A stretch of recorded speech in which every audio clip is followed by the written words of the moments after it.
Friends, मैं हूं Pankaj Panjwani and आज इस वीडियो में मैं आपको जेंगो के जो एमसीक्यू क्वेश्चंस होंगे वो बताऊंगा एंड उनको एक्सप्लेन भी करूंगा।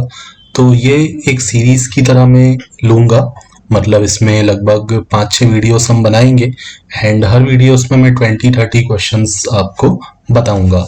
एंड ये जब कंप्लीट हो जाएगा सीरीज तो इसका जो पीडीएफ है जिसमें सारे के सारे क्वेश्चंस उसके आंसर्स आपके पास रहेंगे तो वो मैं आपके साथ शेयर भी कर दूंगा। तो वीडियो के डिस्क्रिप्शन में आपको डाउनलोड लिंक भी मिल जाएगा।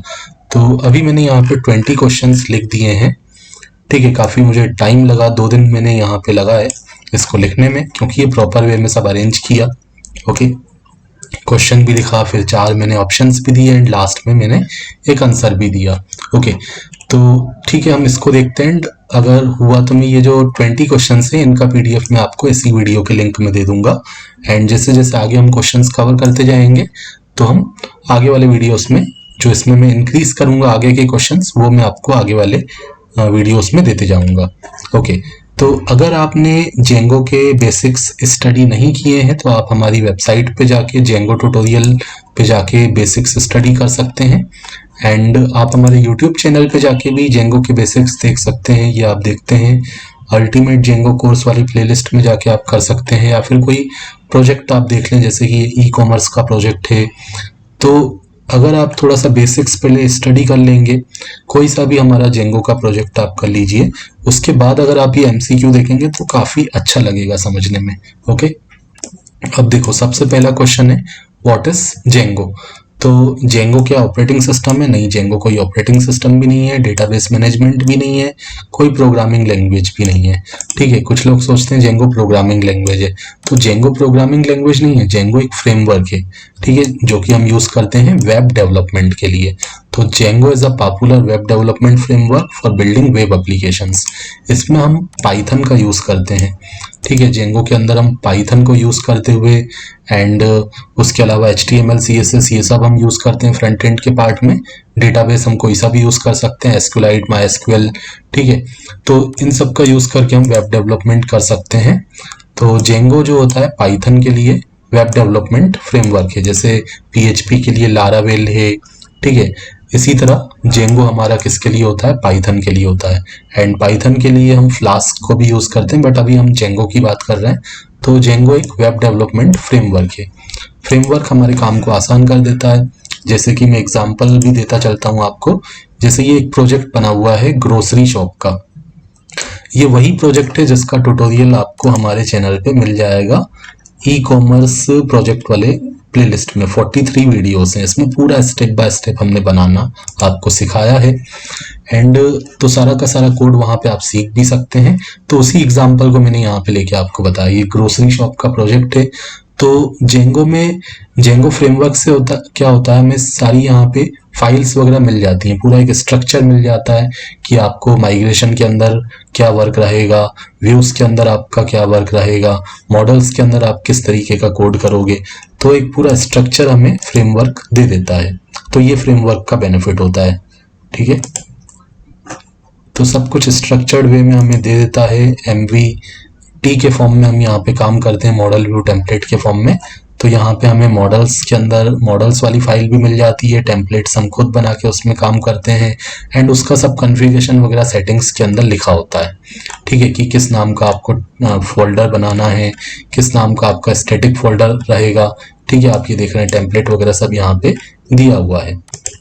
तो जेंगो फ्रेमवर्क हमारा काम जो है काफ़ी आसान कर देता है वेब डेवलपमेंट के लिए। नेक्स्ट है व्हाट इज वर्चुअल एनवायरनमेंट। ठीक है, तो पहला वाला आंसर आपको समझ में आया होगा, जेंगो वेब डेवलपमेंट फ्रेमवर्क है। ओके, नेक्स्ट है व्हाट इज वर्चुअल एनवायरनमेंट। अब वर्चुअल एनवायरनमेंट क्या होता है, क्यों हम इसको बनाते हैं? तो वर्चुअल एनवायरनमेंट हम बनाते हैं, एक हमारा होता है ग्लोबल एनवायरनमेंट और एक होता है वर्चुअल एनवायरनमेंट।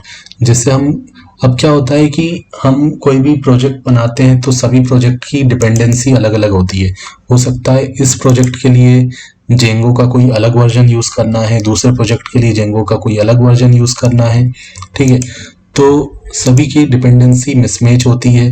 तो अगर हम ग्लोबली तरीके से करेंगे तो हमें प्रॉब्लम्स आएगी। हमें बार बार अपने सिस्टम में चेंज करना पड़ेगा कि मुझे जेंगो का ये वाला वर्जन यूज़ करना है, मुझे कोई दूसरी लाइब्रेरी है तो उसका अलग वर्जन यूज़ करना है, तो सभी में कॉन्फ्लिक्ट आएगा। ठीक है, तो हम इस चीज़ को आइसोलेट करने के लिए वर्चुअल एनवायरनमेंट यूज़ कर लेते हैं, जो केवल एक पार्टिकुलर प्रोजेक्ट के लिए फिक्स हो जाता है। ठीक है, मतलब उस प्रोजेक्ट में जो भी, उस वर्चुअल एनवायरनमेंट में हम जो भी लाइब्रेरीज इंस्टॉल करेंगे तो वो उसी के अंदर रहेगी, उससे किसी बाहर वाले प्रोजेक्ट को इफेक्ट नहीं होगा। ओके, तो ये इसका बेनिफिट होता है। तो यहाँ पे जैसे ऑप्शन दिए हैं, अ ग्राफिकल यूज़र इंटरफेस, नहीं, ग्राफिकल यूज़र इंटरफेस के लिए तो नहीं होता है, क्लाउड बेस्ड होस्टिंग के लिए भी नहीं होता है। सेकंड वाला आंसर सही है, way to isolate and manage Python dependencies for a Django project. First वाला ऑप्शन दिया, tool use to simulate network environment, नहीं, नेटवर्क का तो यहाँ पे कोई काम नहीं है। What is the purpose of Django ORM? अब ORM का मतलब क्या होता है? ORM हम यूज करते हैं यहाँ पे क्वेरीज को एग्जीक्यूट करने के लिए, बट जेंगो में हम एसक्यूएल की क्वेरीज नहीं लगाते हैं, लगा भी सकते हैं बट एसक्यूएल की क्वेरीज लगाना हमारे लिए कठिन होता है, तो जेंगो इस काम को हमारे लिए आसान बना देता है। हम यहाँ पे ORM का यूज कर लेते हैं। ORM का मतलब होता है ऑब्जेक्ट रिलेशनल मैपर। ठीक है, तो कैसे हम ORM का यूज करते हैं, मैं एग्जाम्पल से आपको हर चीज समझाता हूँ। जैसे views.py है, इसमें मैंने यूज किया होगा ORM का। ओके, जैसे ये आप देख रहे हैं, ये सब है ORM, इसी को हम बोलेंगे ऑब्जेक्ट रिलेशनल मैपर। ठीक है, तो यहाँ से हम क्या कर रहे हैं, डेटा, ये एक्चुअली क्या हो रहा है, इसके पीछे क्वेरी रन हो रही है। ठीक है, यहाँ पे हम डेटा को गेट कर रहे हैं।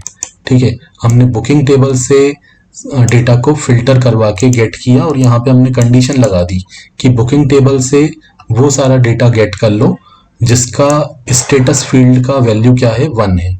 ठीक है, यहाँ पे हमने बताया फीडबैक टेबल से वो सारा डेटा गेट कर लो जिसका स्टेटस का वैल्यू 1 है। ठीक है, एंड यही काम अगर हमें एसक्यूएल से करना होता तो हम क्वेरी लगाते, select star from booking where status equal to 6, where status equal to 5। ठीक है, तो ये तो सिंपल क्वेरी हो गई, बट काफ़ी सारी जो कॉम्प्लेक्स क्वेरीज होती हैं, जॉइंस होते हैं, तो वो सब काम भी हमारे ORM से काफ़ी आसान हो जाते हैं। ठीक है, तो ORM होता है डेटाबेस के लिए, to facilitate database operation and abstract away the underlying SQL queries.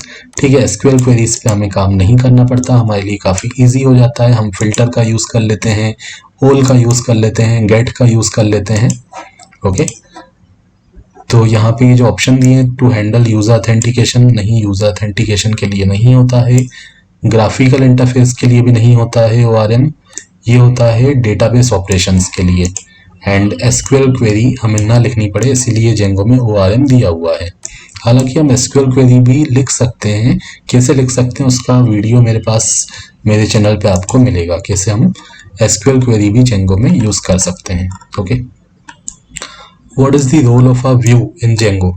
अब व्यू का क्या रोल होता है? views.py फाइल आपने देखी होगी।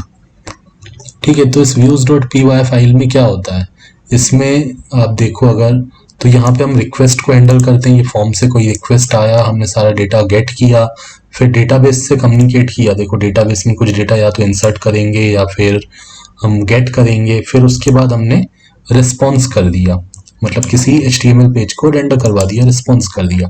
ओके, तो इसका जो सही जवाब है वो है टू प्रोसेस HTTP रिक्वेस्ट। जो भी हमारी गेट पोस्ट के थ्रू रिक्वेस्ट आई उसको प्रोसेस किया, रिट्रीव किया मॉडल से डेटा, या फिर इंसर्ट भी हो सकता है। ठीक है, मॉडल से कम्युनिकेट किया, डेटाबेस से कम्युनिकेट किया, return HTTP response in Django. Okay, तो ये इसका सही आंसर है। यहाँ पे ऑप्शन में दिया है to define the structure layout. Structure layout के लिए तो नहीं होता है, स्ट्रक्चर लेआउट के लिए तो हम टेम्पलेट का यूज़ करते हैं एंड स्टैटिक का यूज़ करते हैं, CSS वगैरह जो लिखा रहता है स्टैटिक के अंदर। बट सही जवाब इसका ये है, to process HTTP request, retrieve data from models and return HTTP response in Django. अब यहाँ पे जो मैं आंसर्स आपको बता रहा हूँ, तो यहाँ पे जो ऑप्शन दिए हैं उसी के अकॉर्डिंग बता रहा हूँ। ठीक है, बताने के तरीके अलग अलग हो सकते हैं, बट हमें जो ऑप्शन दिए उसी के अकॉर्डिंग हमें बताना पड़ेगा। What is a model in Django? अब मॉडल जो होता है, तो मॉडल में आपको दिखाता हूँ, models.py फाइल। ठीक है, models.py फाइल के अंदर ये हमारी मॉडल क्लासेस होती हैं। तो ये हम क्यों बनाते हैं? क्योंकि हमें डेटा जो स्टोर करना होता है, तो उसके लिए हम क्या करते हैं, यहाँ पे मॉडल क्लासेस बना देते हैं। जैसे कैटेगरी क्लास बना दी, प्रोडक्ट क्लास बना दी, यूज़र का डेटा रखने के लिए यूज़र क्लास बना दी, यूज़र प्रोफाइल क्लास बना दी। तो ये सब हमारी मॉडल क्लासेस हैं। फिर इनको हम माइग्रेशन माइग्रेट करके इसको हम एग्जीक्यूट करते हैं। तो इसके करस्पॉन्डिंग क्या होते हैं, हमारे टेबल्स क्रिएट हो जाते हैं। ठीक है, डेटाबेस में टेबल्स क्रिएट हो जाते हैं। तो यही इसका यूज़ है। A data structure that defines the data schema and provide an interface for interacting with the database in Django। तो Django में हमें काफ़ी अच्छी चीज़ दी हुई है कि हमें models.py के अंदर हम मॉडल क्लासेस बना देते हैं। तो हमें जो क्वेरीज होती हैं क्रिएट वगैरह की, वो नहीं लिखनी पड़ती। हमें जो रिलेशन बताना पड़ता है वो काफ़ी इजीली हम बता देते हैं। ये आप देख रहे हो फॉरेन की कितना इजीली हमने यहाँ पे लगा दिया कि ये जो कार्ट हमारा टेबल रहेगा करस्पॉन्डिंग का, इस क्लास के करस्पॉन्डिंग जो कार्ट टेबल बनेगा डेटाबेस के अंदर, उसमें जो यूज़र फील्ड रहेगी वो रिलेट करेगी किससे, यूज़र मॉडल से, मतलब एक अलग टेबल से, यूज़र नाम के टेबल से। तो ये काफ़ी इजी हो जाता है यहाँ पे। ठीक है, तो ये हमें फैसिलिटी मिलती है मॉडल के थ्रू। तो यहाँ पे ऑप्शन दिए हैं, representation of the user interface, नहीं, यूज़र इंटरफेस के लिए नहीं होता है। Template use for entering, no. Function that define the behaviour and logic, no. तो इसका सही आंसर ये है, data structure that define the database schema and provide an interface for interacting with the database in Django. What is the purpose of Django template language? अब Django template language का क्या purpose है? तो इसका सही answer है to generate dynamic HTML content, to generate dynamic HTML content and control the presentation layer in Django. ठीक है, तो टेम्पलेट आपको पता होगा, टेम्पलेट्स फोल्डर हम खुद बनाते हैं एंड ये स्पेसिफिक नाम हम रखते हैं टेम्पलेट्स। हम नाम चेंज भी कर सकते हैं बट फिर हमें settings.py में जाके चेंजेस करने पड़ते हैं। तो बाय डिफॉल्ट हम नाम ये रखते हैं टेम्पलेट्स, एंड इन सब को हम बोलते हैं टेम्पलेट। ये सब जो HTML पेजेस हैं ये सब हमारे टेम्पलेट हैं। एंड इसके अंदर ये जो हमने यूज़ किया है ये हमारा DTL है। ठीक है, जेंगो टेम्पलेट लैंग्वेज, ये लोड स्टैटिक लिखा, इंक्लूड नेविगेशन डॉट HTML लिखा। ठीक है, फाइल का नाम तो कुछ भी हो सकता है लेकिन ये जो तरीका है इसी को तो हम बोलते हैं DTL, जेंगो टेम्पलेट लैंग्वेज। तो टेम्पलेट हमारा प्रेजेंटेशन का काम करता है। हम जो आउटपुट दिखाते हैं, जो डिजाइनिंग होता है, वो सब तो हमारा टेम्पलेट के थ्रू ही दिखता है। एंड हम जो डायनेमिक डेटा यहाँ पे लेके आते हैं, जैसे हम कोई दूसरा पेज ओपन करें, booking.html, तो यहाँ पे आप देख रहे हैं, यहाँ पे नहीं, कोई दूसरा पेज में लेता हूँ, मैनेज फीडबैक। तो ये जो डेटा आ रहा है ये सब DTL है, ये हमने DTL लगा दिया, जेंगो का हमने कोड लगा दिया ना, यहाँ पे फॉर लूप लगा दिया एंड यहाँ पे ये डेटा डिस्प्ले हो रहा है इस तरीके से। ठीक है, तो ये to generate dynamic HTML content and control presentation layer. ठीक है, तो जेंगो टेम्पलेट लैंग्वेज हम यूज़ करते हैं किसमें, हमारे टेम्पलेट्स के अंदर। ठीक है, जिससे हम डायनामिक HTML कंटेंट को जनरेट करते हैं, है ना। रन टाइम पे यहाँ पे हमारा डेटा आएगा, जैसे इस वाले TD के अंदर रन टाइम पे ये डेटा आएगा, रन टाइम पे यहाँ पे डेटा आएगा। ओके, एंड जेंगो टेम्पलेट जो होता है स्पेशली फॉर प्रेजेंटेशन का काम करता है। What is the Django admin site? अब जेंगो एडमिन साइट क्या होता है? जेंगो हमें एक पहले से बिल्ट इन एडमिन इंटरफेस देता है। ठीक है, एक एडमिन पैनल देता है, मैंने ओपन भी करके रखा हुआ है यहाँ पे। ठीक है, तो ये कैसे आता है, जब हम पोर्ट नंबर के बाद स्लैश लगा के एडमिन लिखते हैं तो ये हमारे पास जेंगो एडमिन पैनल आता है। इसमें हम CRUD ऑपरेशंस वगैरह परफॉर्म कर सकते हैं, जो भी हमारे टेबल्स हैं। ठीक है, जो भी आपके टेबल्स हैं, प्रोडक्ट टेबल है एंड कैटेगरी, जो भी आपने टेबल्स बनाए हैं उसमें आपको नया डेटा ऐड कर सकते हो एंड अपडेट कर सकते हो, डिलीट कर सकते हो, सर्च कर सकते हो। तो इसको हम क्या बोलते हैं, CRUD operation, create, retrieve, update, delete. ठीक है, तो वही चीज यहाँ पे लिखी हुई है।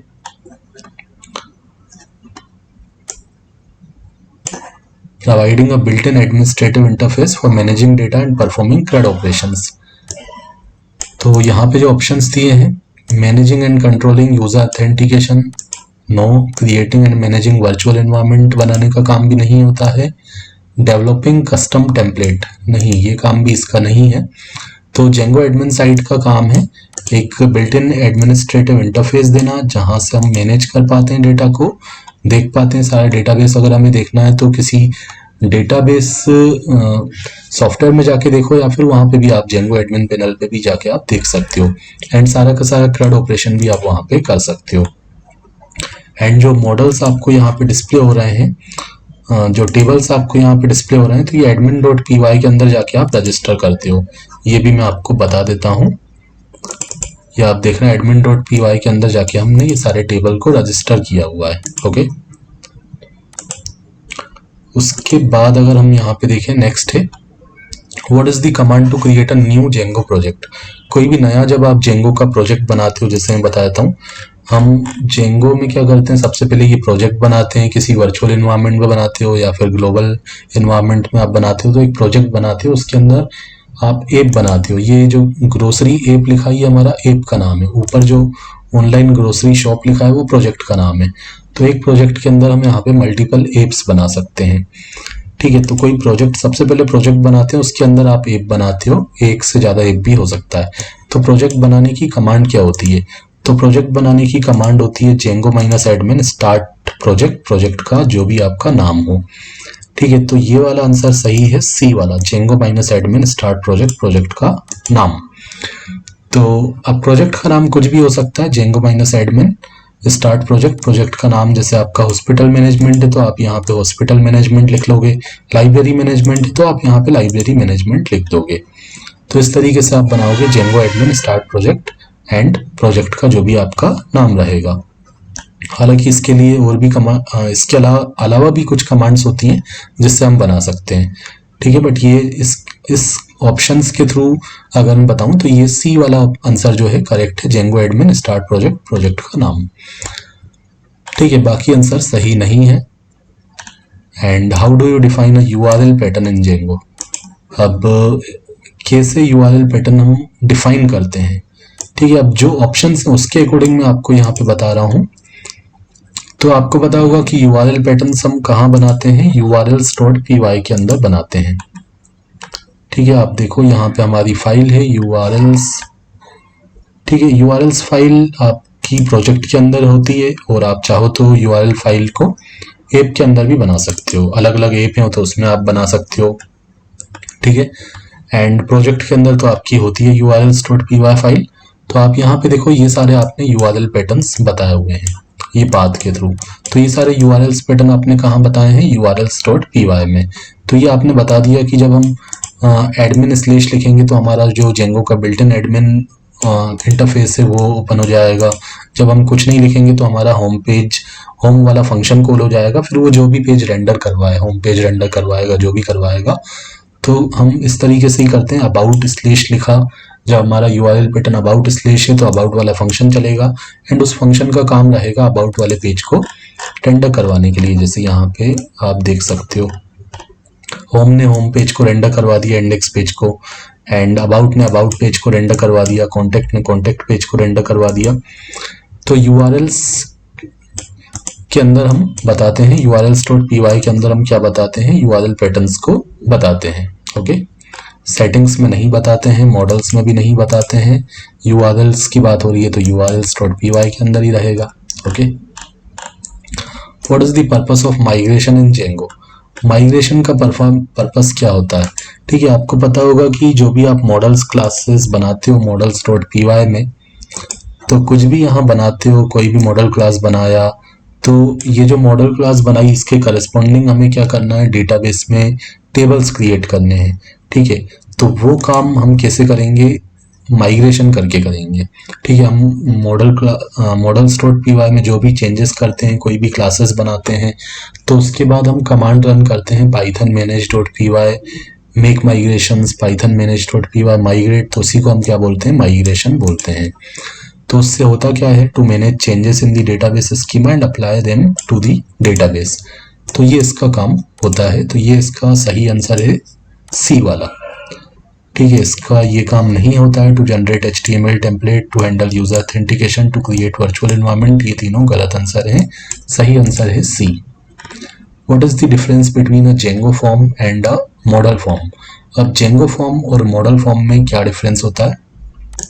तो जेंगो फॉर्म जो होता है जेनरिक फॉर्म होता है, हम किसी पर्पस के लिए इसको यूज कर सकते हैं। हम कोई कॉन्टेक्ट फॉर्म बना दिया हमने, ठीक है, किसी भी तरीके का हम फॉर्म बना दिया जो किसी भी पर्पस के लिए हम यूज़ करते हैं, ठीक है। बट जो मॉडल फॉर्म होता है वो स्पेसिफिकली किसके लिए होता है, डेटाबेस मॉडल्स से इंटरेक्ट करने के लिए होता है, ठीक है।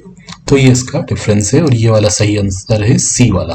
Okay, how do you create a new Django app. अब हमने प्रोजेक्ट बनाना सीखा, प्रोजेक्ट के अंदर हम ऐप बनाते हैं। जैसे मैंने बात की, ये जो ऑनलाइन ग्रोसरी शॉप है वो प्रोजेक्ट है, उसके अंदर ऐप है ग्रोसरी ऐप नाम का। तो ग्रोसरी ऐप नाम का जो ऐप है वो मैंने कैसे बनाया होगा, तो उसके लिए मैंने कमांड लिखी होगी प्रोजेक्ट बनाने के बाद। प्रोजेक्ट बनाने के बाद मैंने manage.py यूटिलिटी का यूज़ कर लिया एंड उसके बाद मैंने बता दिया स्टार्ट ऐप और ऐप का जो भी मुझे नाम देना है। तो ये इसकी कमांड है पाइथन manage.py स्टार्ट ऐप का नाम, ठीक है। ये आपको ध्यान रखना है, Python manage.py start app, and app का नाम कुछ भी हो सकता है। जैसे मेरे केस में ग्रोसरी ऐप मैंने नाम दिया है, आपका कुछ और है, हॉस्पिटल ऐप है, लाइब्रेरी ऐप है, कुछ भी ऐप का नाम आपने दे दिया, माय ऐप वगैरह जो भी नाम यहाँ चेंज कर सकते हो आप, ये कंपलसरी नहीं है। ये आपका जो ऐप का, आपकी ऐप का जो नाम होगा वो नाम आप यहाँ लिखोगे, ओके। बट ये वाला पार्ट आपका रहेगा पाइथन manage.py, ये आपको लिखना पड़ेगा। What is the purpose of Django middleware. अब जेंगो मिडलवेयर का क्या पर्पस होता है, मिडलवेयर हमें कहाँ मिलेगा। मिडलवेयर आप देख सकते हो इसमें settings.py में। प्रैक्टिकली अगर मैं दिखाऊं ये कहाँ पे होता है, इसके बहुत सारे काम होते हैं मिडलवेयर के। तो मुझे settings.py ओपन करना है, ये सब मैं बंद कर देता हूँ, ओके। तो यहाँ पे आप देखो ये लिखा है मिडलवेयर, तो इसके अंदर ये इतने सारे मिडलवेयर दिए हुए हैं। CSRF टोकन के लिए, CSRF जो हम यूज़ करते हैं फॉर्म्स वगैरह बनाते समय, common middleware and session middleware, security middleware, ये सारे हमारे मिडलवेयर पहले से यहाँ पे डिफाइन है, हम खुद के भी बना सकते हैं, ठीक है। तो इसका हम देखें तो यहाँ पे सही आंसर इसका है to process request and response globally, performing function such as session management, request processing, ये सब हम काम इससे करते हैं, ठीक है। तो इसका सही आंसर ये डी वाला है। सी वाला लिखा है to provide a pre built administrative interface, नहीं, प्री बिल्ट एडमिनिस्ट्रेटिव इंटरफेस ये हमें नहीं देता है। To manage database migration schema, to handle user authentication, तो इसका सही आंसर ये है डी वाला, ठीक है। कोई सेपरेट हम एग्जाम वीडियो में इसका आपको खुद से बनाना भी बता दूंगा, कैसे हम खुद से मिडलवेयर वगैरह बना के काम कर सकते हैं। How do you handle static files in Django. अब स्टैटिक फाइल्स को कैसे हैंडल करते हो। अब जैसा कि मैंने बताया, यहाँ पे हम स्टैटिक फोल्डर एक बनाते हैं, ठीक है। स्टैटिक फोल्डर के अंदर हम क्या करते हैं, स्टैटिक फाइल्स को रखते हैं, जैसे कि इमेजेस हो गया, CSS हो गया, जावास्क्रिप्ट, इसको हम यहाँ पे स्टैटिक फाइल्स बोलते हैं। तो स्टैटिक फोल्डर के अंदर हम जो भी स्टैटिक फाइल्स होती हैं, CSS, JS, इमेजेस वगैरह, वो रख लेते हैं। एंड इनको यूज़ करने के लिए हम settings.py में इसके लिए हम settings.py में लास्ट में यहाँ पे हम लिख देते हैं कि हमारा स्टैटिक URL क्या है, मतलब कॉन्फ़िगर कर देते हैं। वैसे ये लाइन ऑलरेडी लिखी होती है स्टैटिक फोल्डर के लिए। अगर हमें फोल्डर वगैरह का नाम चेंज करना है, लोकेशन चेंज करनी है, तो यहाँ चेंजेस करने पड़ सकते हैं, ओके। एंड इसको अगर जब यूज़ करना है, इसके अंदर जो CSS है, इमेजेस हैं, वो सब यूज़ करना है किसी टेम्पलेट के अंदर, तो हम क्या करते हैं, उस टेम्पलेट के अंदर लोड कर देते हैं स्टैटिक को, ठीक है। मतलब इस तरीके से हमें सबसे ऊपर टॉप पे लिखना पड़ता है, लोड स्टैटिक, ठीक है। तो इस तरीके से हम स्टैटिक को यूज़ करते हैं। तो यहाँ पे जो सही आंसर है वो ये वाला है, bye storing them in a separate static directory. जैसा कि हमने देखा, एक सेपरेट हमने फोल्डर बना दिया स्टैटिक नाम का, डायरेक्टरी मतलब folder, with in the project structure, and configuring the static URL in settings. और settings.py मैंने देखा कि मैंने आपको दिखाया कि वो कॉन्फ़िगर किया हुआ रहता है। अगर हम कुछ चेंजेस करते हैं फोल्डर के नाम में या लोकेशन में, तो हमें वहाँ चेंज करना पड़ सकता है, ओके। तो ये ए वाला इसका सही आंसर है। सेकंड ऑप्शन दिया है by embedding them directly, static tag का यूज़ करके नहीं, स्टैटिक टैग का यूज़ करके नहीं हम इसको हैंडल करते हैं। By defining them a Python variable, ठीक है, ऐसा भी नहीं करते हैं। By utilising third party library, तो ये तीनों गलत आंसर हैं, पहला वाला आंसर सही है। What is the Django shell used for.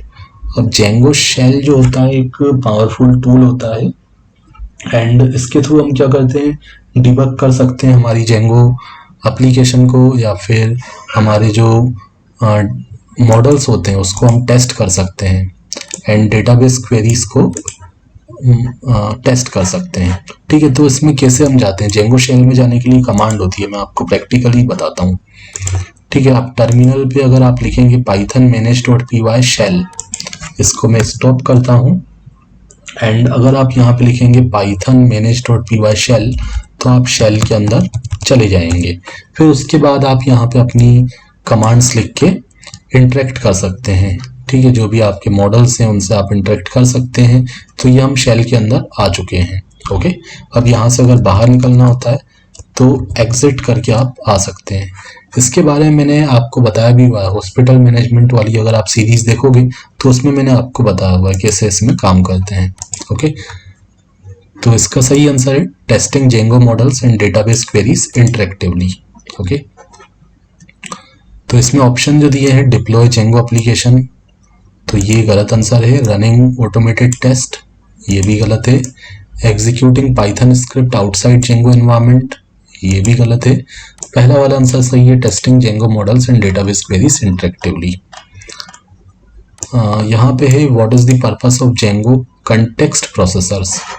अब जेंगो कंटेक्स्ट प्रोसेसर्स का क्या यूज होता है?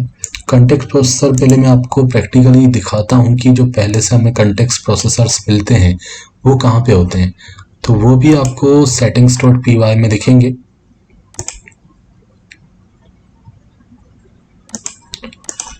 ठीक है, तो settings.py में यहाँ पे हम देखते हैं टेम्पलेट्स के अंदर ये हमें मिलेंगे। टेम्पलेट्स के अंदर आप देखो यहाँ पे दिया है ऑप्शंस, ऑप्शंस में आपके दिए हैं कंटेक्स्ट प्रोसेसर्स। तो कंटेक्स्ट प्रोसेसर हम कुछ एडिशनल हमें काम करने के लिए दिए होते हैं और हम खुद के भी बना सकते हैं। मैं इसका भी एग्जांपल का वीडियो बनाऊंगा। ठीक है, तो यहाँ पे आप देखो ये सारे कंटेक्स्ट प्रोसेसर पहले से हमें दिए हुए हैं, डीबग, रिक्वेस्ट, ऑथ, मैसेजेस। जैसे हमें मैसेजेस वगैरह डिस्प्ले करने होते हैं तो हम इसका यूज़ करते हैं, या फिर आप देखते हो रिक्वेस्ट डॉट यूज़र करके आप यूज़र का नाम वगैरह गेट करते हो टेम्पलेट के अंदर, तो वो आप इसी की मदद से कर पाते हो।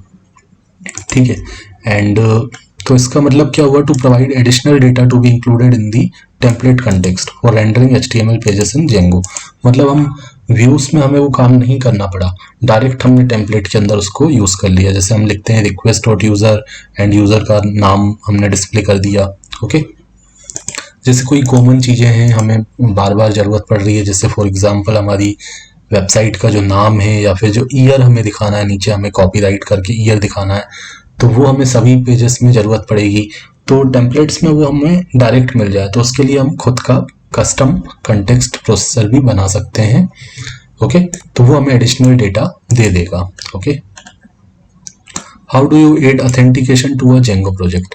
जेंगो प्रोजेक्ट में ऑथेंटिकेशन आप कैसे लगा सकते हो? तो इन ऑप्शंस के अकॉर्डिंग जो सही आंसर है वो है by enabling the built in authentication middleware and configuring the authentication URLs. अब यहाँ पे हमें बोल रहा है बिल्ट इन ऑथेंटिकेशन मिडलवेयर, तो ये मैं आपको दिखाता हूँ सेटिंग्स के अंदर। ठीक है, मिडलवेयर में भी आप देखते हो यहाँ पे django.contrib.auth। ठीक है, तो ऑथेंटिकेशन के लिए हमें यहाँ पे ये मिडलवेयर में इसको इनेबल करना पड़ता है, ये ऑलरेडी यहाँ पे होता है। तो वो ऑप्शन में जो दिया है उसमें यही बताया कि आपको मिडलवेयर में इसको इनेबल करना है, तो ये ऑलरेडी इनेबल यहाँ पे किया हुआ होता है। एंड यहाँ पे भी आप देखो इंस्टॉल्ड ऐप में भी django.contrib.auth लिखा होता है। एंड इसको यूज़ करने के लिए हम क्या करते हैं, views.py के अंदर इसको इम्पोर्ट करवा लेते हैं django.contrib.auth। तो ऑथेंटिकेशन करने के लिए हम क्या करते हैं, इसके अंदर जो बने बनाए फंक्शन होते हैं उसको इंपोर्ट करवा लेते हैं। यहाँ पे हमने ऑथेंटिकेट लॉगिन लॉगआउट फंक्शन को इंपोर्ट करवा लिया। फिर इन फंक्शंस को हम यूज़ करते हैं, जैसे कि हमने लॉगिन के लिए ये ऑथेंटिकेट किया हुआ है, तो ये हम ऑथेंटिकेशन ही तो कर रहे हैं। यहाँ पे हम चेक कर रहे हैं कि जो यूज़र नेम है तो इस नाम का कोई यूज़र है कि नहीं है। ठीक है, तो ये ऑथेंटिकेट के थ्रू हम चेक कर रहे हैं। हम लॉगिन फंक्शन का यूज़ कर लेते हैं, ये भी हमें ऑथेंटिकेट के अंदर मिलता है, जो कि सेशन को स्टार्ट कर देता है। लॉगआउट को यूज़ करते हैं जो कि सेशन को डिलीट कर देता है। ठीक है, तो उससे हमें ऑथेंटिकेशन अचीव हो पाता है। And configuring the authentication URLs, ठीक है, हम क्या करते हैं खुद के login and log out URLs बना देते हैं। एंड उसके अंदर हम क्या करते हैं, जैसे हम देखें यहाँ पे, तो ये हमने खुद का लॉगिन यूआरएल बना दिया, खुद का हमने लॉग आउट यूआरएल बना दिया, यूज़र लॉगिन एडमिन लॉगिन अलग अलग बना दिए। एंड उनके अंदर हमने लॉगिन फंक्शन वगैरह को यूज़ कर लिया। एंड हम यूज़र मॉडल को भी यूज़ कर लेते हैं जो कि बिल्ट इन हमें दिया होता है। ठीक है, तो इन सब चीज़ों के थ्रू हम इनेबल करते हैं बिल्ट इन ऑथेंटिकेशन को। ओके, तो यहाँ पे जो ऑप्शन दिए हैं, by installing and configuring third party authentication package, no, by defining custom authentication backends within the model, by enabling the built in authentication, तो ये तरीका सही है, बाय इनेबलिंग, सी वाला आंसर सही है, by embedding authentication code directly within the views dot P Y file, तो सही आंसर इसका सी वाला है। How do you run Django test, Django test आप कैसे रन करते हो, तो उसकी कमांड होती है python manage.py टेस्ट। मैं आपको करके ही बताता हूँ, लेकिन टेस्ट आप करोगे तो उसके लिए पहले आपके पास जो test.py फाइल होती है उसमें आपको टेस्ट केसेस बताने पड़ते हैं। ठीक है, तो अभी हमारे पास यहाँ पे कोई टेस्ट केस नहीं होगा। ठीक है, अगर यहाँ पे देखें test.py फाइल, तो यहाँ पे आप अगर टेस्ट केसेस बनाते हो, ठीक है, तो आप उनको यहाँ पे python manage.py टेस्ट करके ठीक है रन कर सकते हो। तो अब यहाँ पे लिखा है रन जीरो टेस्ट इन 0.00 सेकेंड। ठीक है, तो कोई टेस्ट यहाँ पे रन नहीं कर रहा है। ठीक है, जीरो टेस्ट, क्योंकि यहाँ पे कोई भी टेस्ट केस अभी हमने नहीं बनाया हुआ है। तो कोई टेस्ट केस आप अगर यहाँ बनाते हो अपने प्रोजेक्ट के लिए या फिर अपनी ऐप के लिए, तो उसको आप यहाँ पे इस तरीके से टेस्ट कर सकते हो। ठीक है, इस तरीके से करेंगे तो ये पूरे प्रोजेक्ट के लिए करेगा। एंड अगर ऐप के लिए करना है तो यहाँ पे आप ऐप का नाम भी लिख दोगे इसके आगे, जैसे ग्रोसरी ऐप। ठीक है, तो यहाँ पे भी जीरो टेस्ट बता रहा है क्योंकि मैंने test.py में भी कुछ नहीं लिखा हुआ है, तो वो मैं अगर एक सेपरेट वीडियो लेक्चर कभी हुआ तो उसके लिए भी एक बना दूंगा। ठीक है, बट ये कमांड यहाँ पे जो सही कमांड है वो ये वाली है, python manage.py टेस्ट, मतलब ए नंबर। ठीक है, पहला वाला जो आंसर है वो सही है, python manage.py टेस्ट कमांड को हम यूज़ करते हैं जेंगो टेस्ट को रन करने के लिए। सेकंड जो आंसर है थर्ड और फोर्थ, ये तीनों गलत हैं। What is the difference between the Django get and filter methods? तो get और filter हमने शुरू में भी समझा इसको। Django ORM में हम इसको यूज़ करते हैं, मैंने आपको दिखाया था। get, ये आप देख रहे हो ये filter लगा हुआ है। एंड इसके अलावा एक all को यूज़ करते हैं और get को यूज़ करते हैं। तीन तरीके से हम डेटा को फैच करते हैं। get का हम यूज़ कब करते हैं, जब हमें सिंगल रिकॉर्ड को फैच करना है, निकालना है। जैसे हम कोई आईडी के थ्रू डेटा फैच कर रहे हैं, मतलब किसी प्राइमरी की के थ्रू जब डेटा फैच करते हैं तो वहाँ पे गेट का यूज़ करते हैं। जब हमें पता है कि हमें एक ही रिकॉर्ड मिलेगा, ठीक है, तो वहाँ पे हम गेट का यूज़ करते हैं जब हमें सिंगल रिकॉर्ड गेट करना होता है। और जब हमें मल्टीपल रिकॉर्ड्स गेट करने होते हैं तो हम फिल्टर का यूज़ कर लेते हैं। और ऑल का हम यूज़ करते हैं जब हमें सारा डेटा गेट करना है।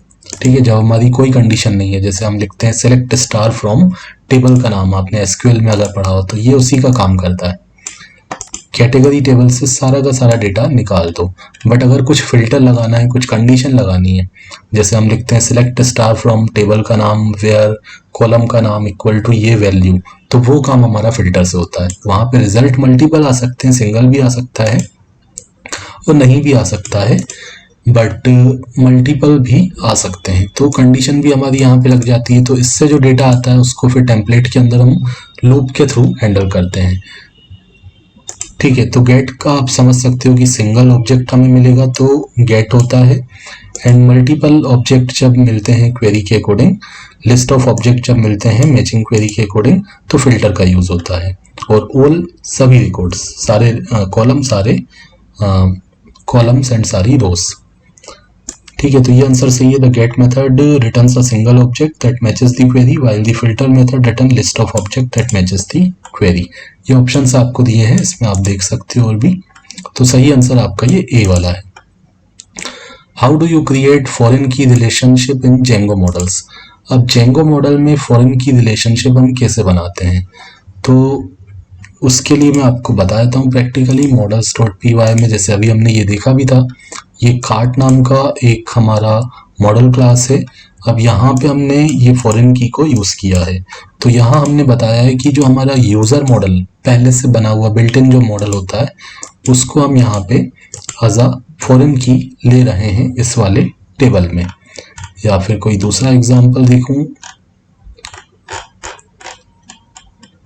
ठीक है, यहाँ पे जैसे बात करें तो प्रोडक्ट टेबल है और कैटेगरी टेबल, ये दोनों हमने बनाए हैं। यूजर तो बिल्ट इन था। अब यहाँ पे प्रोडक्ट टेबल के अंदर हमने क्या किया, कैटेगरी को एज अ फॉरेन की बना दिया। ठीक है, तो इस तरीके से हम बनाते हैं, फॉरेन की लिखते हैं एंड यहाँ पे टेबल का जो नाम होता है वो बता देते हैं जिससे हमें रिलेशन बनाना है। ठीक है, तो वही चीज यहाँ पे भी हमें दी हुई है।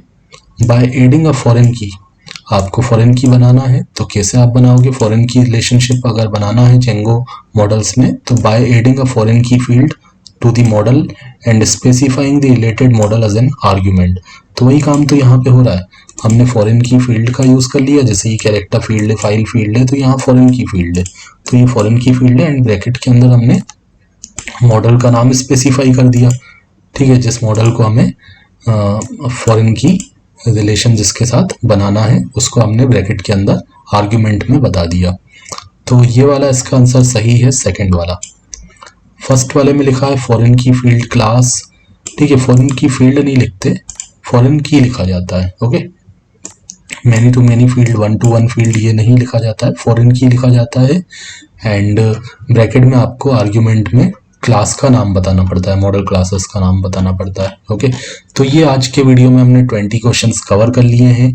इनको मैं अपनी वेबसाइट में भी डाल दूंगा, पंजवानी ट्यूटोरियल्स में एक नया सेक्शन बना के, या फिर जेंगो वाले के अंदर ही हम एक नया सेक्शन नीचे बना के उसमें डाल देंगे। एंड अभी जितने क्वेश्चन मैंने कवर किए हैं इसका पीडीएफ भी आपको इसी वीडियो के डिस्क्रिप्शन में मिल जाएगा। हो सकता है थोड़ा टाइम लगे, ठीक है, बट मैं वहाँ पे डिस्क्रिप्शन में इसको डाल दूंगा। ओके, अदरवाइज आप मुझे मैसेज करके भी बता सकते हैं। और जैसे जैसे आगे और क्वेश्चंस कवर होते जाएंगे, मैं मिनिमम 100 क्वेश्चंस तो रखूंगा। 100 के ऊपर भी हो सकते हैं, 200 भी हो सकते हैं, 300 भी हो सकते हैं, बट मिनिमम मेरा टारगेट 100 का रहेगा। तो जैसे जैसे हम और क्वेश्चन इसमें ऐड करते जाएंगे तो मैं आपको जो पीडीएफ आगे बढ़ती जाएगी उसको मैं आपको डिस्क्रिप्शन में डाउनलोड का लिंक देते जाऊंगा। एंड अगर आपको ये सीरीज पसंद आई, आपको ये वीडियो पसंद आया, इसी तरीके से आप चाहते हैं कि मैं दूसरे जो लैंग्वेजेस हैं, HTML हो गया, CSS हो गया, इन सब के लिए भी इसी तरीके से बनाऊं, पाइथन के लिए बनाऊं, ठीक है, तो आप मुझे कमेंट करके बता सकते हैं। ज़्यादा से ज़्यादा लोगों तक इसको शेयर कीजिए ताकि किसी के लिए ये करियर के लिए यूज़फुल हो सकता है, जो भी इंटरव्यू की तैयारी कर रहा है उसके लिए यूज़फुल हो सकता है। ओके, तो मिलते हैं नेक्स्ट वीडियो लेक्चर में। Thanks for watching.